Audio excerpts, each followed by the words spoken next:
Welcome alpha. கர்த்தராகிய இயேசு கிறிஸ்துவின் நாமத்தினாலே உங்களை வாழ்த்துகிறேன்.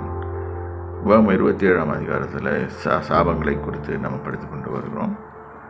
இங்கே 23வது வசனத்தில் பார்ப்போம். தன் மாமியாரோட சபையை நிற்கிறார். மாமியாரோட பாருங்க, மனுஷனுக்கு மிருகம் மாதிரி போயிட்டுருக்கிறான். அவன் நிற்கிறவன் சபிக்கப்பட்டவன். இது கர்த்தர் சொல்கிறாரு.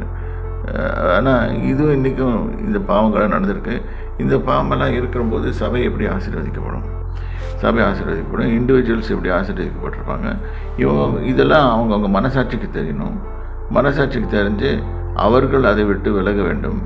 ஸோ இது ஆக்சுவலாக 1 கொரிந்தியர் 5ஆம் அதிகாரத்துலேயும் போட்டிருக்கு.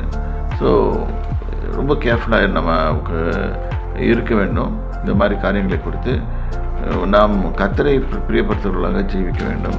அதுதான் இயேசு தேவனை பிரியப்படுத்துகிறவராக, பிதாவை தேவனை பிரியப்படுத்துகிறவராக ஜீவித்தார்.